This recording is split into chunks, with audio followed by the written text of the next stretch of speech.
I didn't look at the questions, so this is going to be, he just sent it to me before coming here, so Oh, okay. I'll just bring it.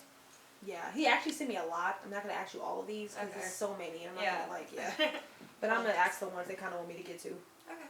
Cool. Can I start right now? Yeah. Okay. It's just you filming it. Okay. You ready? Yeah. Alright. In 2001, you were featured in Playboy as Miss October. What was it like headlining a magazine like Playboy? Yeah, in 2011 I was Miss October. But do you want to do it again with your voice? I don't know if you're going to use your voice or not. I'm not, but we can do it again. Okay, I totally. It says 2011, and I'm reading 2001. No, it's fine. I wasn't sure for you. Okay. Yeah, I just wanted you a little closer. That's all, just to make sure. But yeah, you're good. Yeah. In 2011, you were featured in Playboy as Miss October. What was it like headlining a magazine like Playboy? Yeah, in 2011 I became a Playmate for October. It was an amazing experience. It kind of gave me this awesome platform to build off of and move into different parts of my career and really like further myself in acting and just come out to LA and see what happens. So it gave me a great opportunity to actually move out here. I hear your mom is a master of Taekwondo. Do you know any martial arts? Yeah, my mom is awesome. She's a master of Taekwondo. She owns actually the biggest or the largest karate school in the state of Florida. So naturally, when I was younger, my sisters and we did it up until I was like 13. And I became a black belt. And then after that, I was like, okay, I'm going to do like track and cross country and kind of moved on from it. But it was fun. It's cool. As far as martial arts goes, you have just landed a role as MMA Amanda. How did that come about? Yeah, so when I first came out to LA, I started doing hosting, and one of the hosting jobs was with Black Belt TV. So since my mom was in Taekwondo, we saw it fit that I was a model and I could do the hosting gig and still be involved in the world of martial arts. So I did, they called me MMA Amanda because it was like a cool name to have, I guess, but it was fun. You were born in Pennsylvania, yet you went to high school in Florida. Which state holds the most memorable moments up to date? That's hard to say. I've traveled so much growing up. So I was born in Pennsylvania, grew up in Connecticut and South Florida. So they all kind of hold a certain memory for me, but I love Florida so much. I mean, high school and college there, so that's probably the winner. You're an event host for Dirty Dutch Entertainment. What's the latest events you've hosted in 2015? Yeah, so I've worked a lot with Dirty Dutch. I've helped them with their social media. I've helped them with their event promotions. So I would do the emceeing for their events, and they're like family to me. So they're actually, for people that don't know, they're a company in Europe that hosts like DJs. They're a 360 music company. So people are so like put off when they're like, oh wait, you're with a music company. So I've done the event hosting, and it was fun because it kind of introduced me to a whole different world outside of the modeling and acting world. So, but it was just for a minute. Cool. Amanda, you seem to have a lot of fun and live in the moment according to your Instagram. What has been your craziest adventure in life so far?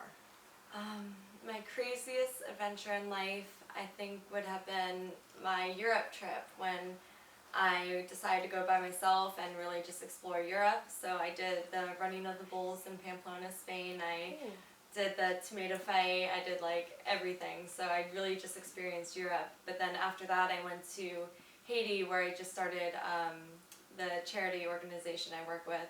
And then we decided to do something for this orphanage, Timkatek Orphanage in Haiti, and it's really helped the children there, and I'm still in contact with them now and just working on other projects with them. So it kind of influenced my life in a way that you really appreciate everything that you have grown to and what you're receiving, and just really appreciate everything. Cool. You're doing improv now. Do you consider yourself a comedian? Yeah, I have so much fun doing improv. I mean, all my friends are comedians, so naturally I get along with them, and I love joking around and having fun. And it's because of Vine, I've experienced being able to make other people laugh as well. And because I enjoy that so much, I'm like, I'm going to educate myself more on it and just find out all the comedic timing, just the yes and of improv, and just learn more about it because I am interested in doing it more often. Cool. You're doing so much, including acting, improv, modeling, and binding. Do you ever have time for dating? Dating, yeah, I mean, there's always ways to make time for things that you want to do, but my main focus is building my career, so that's not the priority right now. Cool. I know you like animals, so I want to know, what's your favorite animal and why? My favorite animal? Oh, I think dogs are, because I just had this conversation earlier. It's they're just always make you happy. They always love you no matter what. I mean, you can work out with them. They're great companions. And unfortunately, I don't have a dog right now, but once I get more time for one, and I don't want to neglect it, Right. so I'll get one in the future for sure. Cool. So you're only 23 and you have such a long life ahead of you. Can you share with me the top 5 dope things you want to do on your bucket list? Oh, yes, I love bucket lists. All right, so one of them is go dog sledding in Alaska. Another one is climb the base camp of Mount Everest. What's another one? I want to do swimming with the sharks. So one of my friends is this like amazing extreme sports guy, and his name is Jeb Corliss. He did, if you ever seen it, he goes in between 2 cliffs, like hang gliding. It's crazy. So he does swimming with sharks, and that's something I just like added to my list recently. What was that? It was like 3, right? 2 more? Let's see. I still have to go to New Zealand. I think I would try hang gliding there. And the 5th thing would be to go to Thailand. I haven't been there yet. Who, in your opinion, is the dopest viner? The dopest viner. I mean, but no, I have so many of my friends are on Vine and they're all hilarious, like King Batch, Logan Paul, I don't know, there's so many of them. They're all like good friends, so it's hard to choose. They'll probably watch us and I'll be like, oh, I meant you. So all of you viners seem to know each other and you guys hang out a lot. If I was hanging out with you guys for a day, what could I expect? You could expect to be shooting a lot of skits. What else? A lot of the Viners are just crazy. They're just so full of energy and so creative. So it's a lot of random things that you could find yourself doing, like I don't know, riding go-karts down the street or like pulling pranks on people. So it's fun. It's something different. So I'm going to ask you 5 questions that we ask each person we interview for Dope Magazine. So you can just give your answer, quick shot-off answers. All right, cool. So the first question is, who's your favorite comedian of this generation? Favorite comedian would have to be Tosh Point oh. Yeah. He's great. What celebrity would you like to have drinks with and why? I would like to have drinks with. That's a good question. Leonardo DiCaprio. I always love the Titanic, so.